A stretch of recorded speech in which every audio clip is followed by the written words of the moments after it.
Hello there friends, it's the second day of the major in Rio. It's clear to everyone that this major will be written in the annals of history for many reasons, and this is just the beginning. Incredible matches, a unique atmosphere, and of course, already a lot of broken hearts and records. It will be an overwhelming couple of weeks. Let's get straight to it. First, as always, a quick news digest. Do you remember Alex? In his recent Twitter post, he said that he wasn't kicked out, nor he was removed from the team, and he himself could not join the new roster due to health problems. He says that he has been struggling with stomach issues for years, and now he unveils this fact so that people will understand what is happening. He also said that he's taken a break in his career. We wish him good health and hope he'll be back soon. Also, news came from Team Spirit. There has been a lot of talk around Wonderful lately. The thing is, he is suspected in match fixing. Do you remember that a former ESIC employee told us about it recently? Now, Richard Lewis also mentions it. Rumor has it that there's allegedly some evidence. Moreover, there are witnesses who know that Wonderful received money for match fixing. In general, Spirit couldn't just stand aside and shared that they're conducting their own internal investigation and cooperating with ESIC as well. So it is possible that some very unexpected news will be waiting for us while the major is in full swing. The next thing I wanted to highlight is the technical problems of the major. They are beginning to go beyond the game scene. Yesterday's game day had a lot of problems. The Fnatic and Mouz match was delayed for 40 minutes because of this. A lot of lags, crashes during games, and etc. In general, the technical component of the major is simply terrible, and even pro players can't keep silence about that. Dexter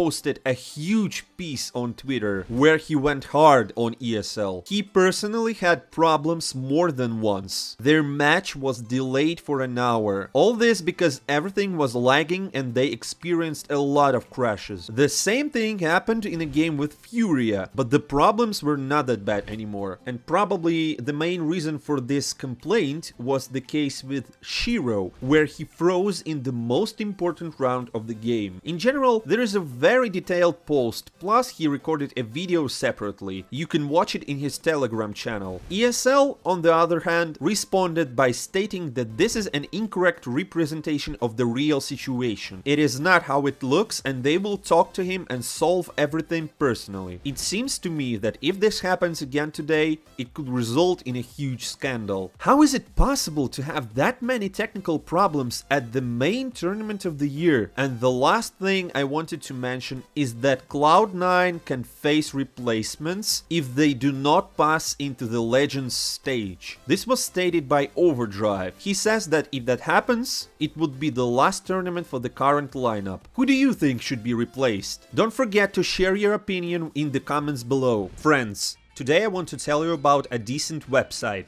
csgo.net. Have you long considered updating your inventory? Now is the best time to act. Moreover, CSGO.net launched a thematic Rio Major operation with dozens of neat bonuses and a dedicated giveaway. Here you can find many cases of any taste, upgrades, contracts, and absolutely everything you might need. What makes CSGO.net so unique? It's pretty simple. They've been here for years, have their integrity system, a massive amount of users with reviews and proofs, and obviously a referral system. And I can't leave you without a generous bonus. Use my promo code LIVE to get an extra 40% for your deposit. Follow the link in the pinned comment and try it for yourself. Thank you for watching the ad. Let's roll back to CSGO. The second day of the crazy major. It's only the very beginning, but we already have a lot of surprises. I wonder what will happen today. The major in Rio is just too good to leave you indifferent. Let's get straight to it. The game day started with Vitality against Outsiders. Both teams had 1-1 in their score, which means losing this match would bring them one step away from elimination. In such important matches, Vitality relies most on Zyvu, so their plan was rather simple. If Zyvu carries the game, the rounds are won. If not, they go to Outsiders. So at the beginning, everything went according to the plan. Vitality took rounds only thanks to Zyvu, and by the end of the half, he had a score 21-9. But overall, Outsiders looked much more prepared, thanks to which they were able to take 8 rounds in attack. At the end of the second half, Outsiders won an important round in terms of economics, which determined the outcome of the entire game. As a result, Outsiders beat Vitality with a score of 16-12. They looked much more stronger, especially at the end. Zyvu's magic was just not enough to win. Meanwhile, EG were playing against Nines. At first, it seemed to be not the most remarkable game, but in fact, it turned out to be really fun. EG looked good in defense, but there was no complete dominance there, so the first half ended with a score of 10-5. In the second half, Nines also showed decent skills while playing in defense, and they were able to even the score. From that moment, the real game began. Take a look at the overall tension. Automatic with a late lurk. Might have to be the hero, might have to be the guy to try and save the day. But it's huge. Automatic, there's that vent rotate that we talk about. Now he is getting wrapped himself. The flanker has become the flanked, as Max shouldn't be ready for, and he's not. Automatic dead, knocked out of the round. Cirque and Nealon have got to do it. It's a backside part, they've got to move quickly as well. They're already on it, and the cover's there. Nealon can't save it, they're off the bomb. They get off the stick, they win the fight, but there's no time. EG do it, 14. And as expected, such an equal match demanded overtime, where Nines turned out to be stronger. Run out by Max. Breezy's got to hold the line here. Breezy's going to have to do it, and he can't hold on. Automatic's up the vent. Nearly a lineup, but nearly's not close enough. Cirque through the molly, through the fire, and out of the round. 9Z do it in OT, Hugo. What a sigh of relief. What a comeback. The next match is BIG versus Grayhound. The Australians, for some reason, decided to play on one of the BIG's strongest maps, Dust 2. Well, okay. At first, Grayhound took 6 rounds in a row. It looked like that they had something planned for this map, but then they just gave away 16 rounds in a row. Straight up 16 rounds. That's everything you need to know about this match. And now let's continue watching some interesting CSGO with OG versus Furia. OG has faced a powerful beast. In addition to the uplifted Furia, they had to fight with the whole stadium supporting their team. For example, when Dexter wins a difficult 1 versus 2 clutch, the audience replies with a deathly silence. The Brazilians make it triple. You can hear the fans shouting over the casters. It was probably very difficult to play under such pressure, but OG coped with it. They took 8 rounds in defense. In the second half, we witnessed another level of stunning CSGO. After losing a pistol round and a 4th round, Fiku was able to win a 1 versus 2 clutch. It was a crucial round for the economy. And you know how Furia decided to respond? They made a professional boost on retake. You can see here that they are also nervous in front of their own fans, and they are accepting the responsibility. At some point, OG had only 1 round left to win, but Furia win a series of rounds and sends the game into the overtime. Overtime, rears its head again! It's left to do is die here for Fiku. 1 kill to his name. Moving on in, 15 seconds as he tries to get out, but Yuri locks him out of it, and Furia taking us to... Well, that's it. The Brazilians are pumped up, and there's no force stopping them. The score is 15-15, a fabulous comeback and a wild level of team morale. Saf began to shoot decently, and after that, they didn't give away a single round. This major provides us with wonderful matches and sincere emotions. Line up the spray of the effect. He looks away! And Quesarado, a red carpet of the blood of OG. They will walk it. 2-1 in the challenges. OG are now 1-2, and Furia is one step away from entering the main stage. Next up, let's see what happened during the Mouz vs Fnatic match. This game can easily be put on the same page with a similar match between BIG and Grayhound. While other teams are putting on a real show, this game turned out to be a definition of boredom, with almost nothing to see. FYI, Fnatic lost all 6 pistol rounds out of 6. On each map they had to come back from a very unpleasant score. Here they were losing 2-10 on their favorite Vertigo. Well, and then Fnatic tried to regroup and come back again. But as soon as GDC performed a 1 vs 2 clutch, all possible comeback plans were ruined. Mouz comfortably won with a score of 16-8 at opponent's pick. And, well, would you just pay attention please to what happened in the pistol round on Inferno? It felt like a matchmaking game. Issued one-on-ones inside the pit. Oh my goodness, Torzy.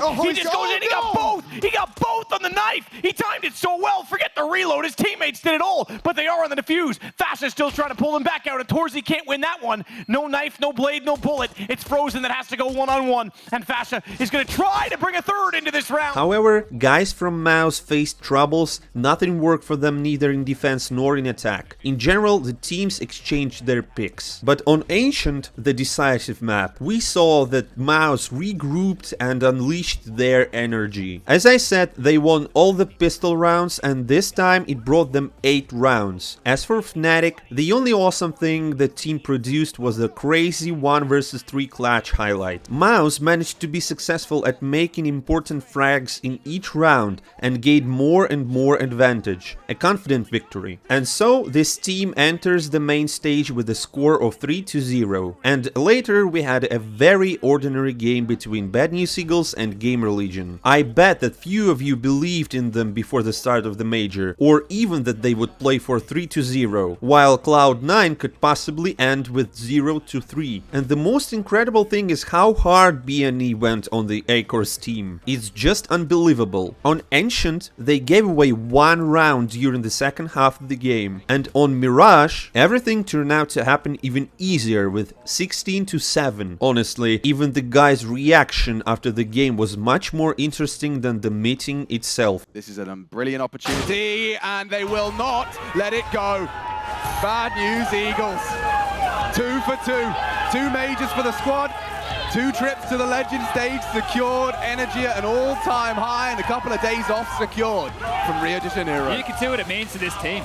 This team right here grind year in, year out for exactly this event. They're not part of this. That's how it's done. Bad News Eagles are back on their way to the main stage. Huge respect. And let's move on to the final meeting. 0-0 Nation versus IHC. The Brazilians managed to finish the attacking side with a score of 7-8. After the halftime, 0-0 Nation lost the pistol round. But in the next round, Cold Zero decides that it's time to act, and the whole stadium goes wild. 2, okay, 3 on 3, Cold Zero hits some Deeks. Oh! 3 shots to the face, and Cold Zero closes it! All the glory! Beast mode indeed. Devoted Brazilian fans were rooting against the Mongolian team, but the guys managed to perform some miracles, to say the least. For example, Score pulls out a 1 vs 3 clutch during an echo. This highlight brought them forward. Still, 0-0 Nation, supported by the crowd, could not longer be stopped. Drop off the ledge, and that's where they're coming from. Techno 4K and Score. Cold him with another. It's all coming up. It was 16-14, as the Brazilian team did not want to leave the major that easily. Yet, what happened next is beyond my understanding. The teams moved to IHS map, and its start was executed perfectly by the Brazilians. However, neither a good start nor the support of the spectators helped the home team. Their defense was rather weak, so the Mongolian team takes 12 rounds in attack. The score was 3-13, and if it isn't Brazilian magic, I don't know what it is. 0-0 Nation consistently keeps trying to come back round after round and eventually sends the game overtime. Looking for him! 1v1 to decide it all! Blitz in the face of Close and Dry takes us to OD!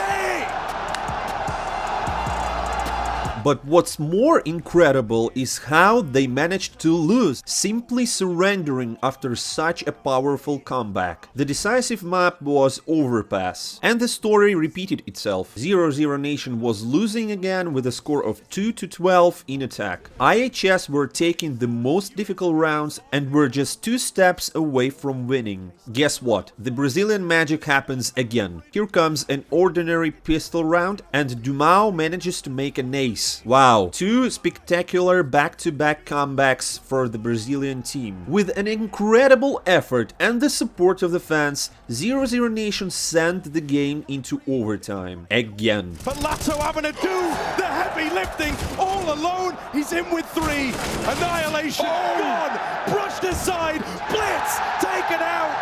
Overtime all over again, baby! They pulled 2 comebacks in a row from a score that is impossible to tie. But the most incomprehensible thing about all of this, and the main question, why, after such a stunning comeback, this team simply gave away the win? They stopped making any efforts, and the fairy tale was over. 0-0 Nation out. All over again. 8 seconds, no time, and IHC do it in OT. That one's gonna hurt, but you can't take it away. An admirable attempt. But The last match for today is CLOUD9 versus Imperial. CLOUD9 successfully kicks off with a series of rounds. However, it didn't last long. As soon as the Brazilians took the first round in attack, CLOUD9 got tilted and apparently they're simply not ready for such pressure yet. Fur is finding him.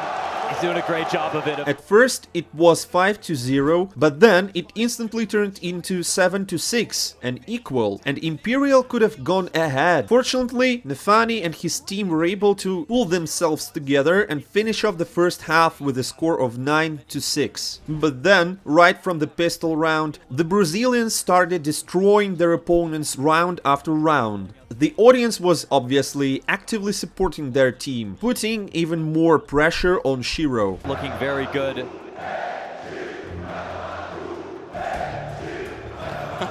It's impressive every time. Imperial took a whole series of rounds, and in the most frustrating way for CLOUD9, they switched to the 15th round. Still he finds Vinny's head. Point blank. All 3. Inters does it. Wait.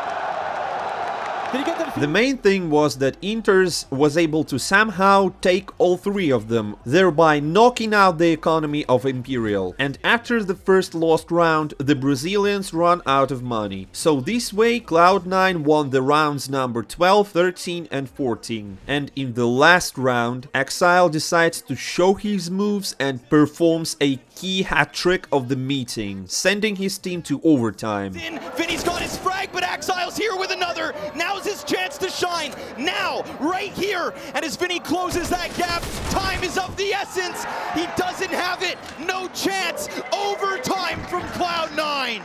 I can't really say what is happening with Brazilians today, but absolutely every overtime ends bad for them. So the score was 1-0 and Fallen was 1 step away from relegation. On the second map, the enraged Brazilians began to destroy their opponent. The score instantly became 10-1. With the great effort, CLOUD9 manages to win several rounds in a row and tie the score. The audience got a little quieter, so this moment seemed to be the perfect time for a comeback. But no, Imperial wins the 15th round too easy. They ripped to shreds all the team's morale and all the chances of comeback. 15-6. But you know, apparently the Brazilian magic works both ways. CLOUD9 began to work even harder in each round. Shiro, the genius, takes the game into his own hands and makes 33 frags. He solely drags CLOUD9 to almost equal score. Despite the seemingly unreachable point, despite the oppressive atmosphere, and despite the whole multi-thousand audience in the arena, CLOUD9 were doing it. Over from Quad,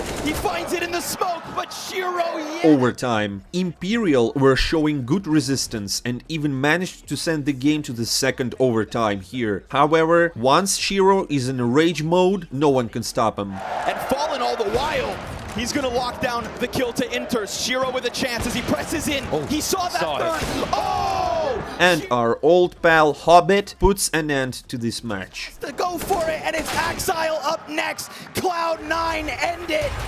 22-19. There's a comeback from a score of 6-15. An incredible end of the game day. Emotional roller coaster. This major continues to surprise and brings tons of pleasure. And this is only the second day. I can't even imagine what awaits us next. And to avoid missing anything from the major, subscribe to our channel. See you soon.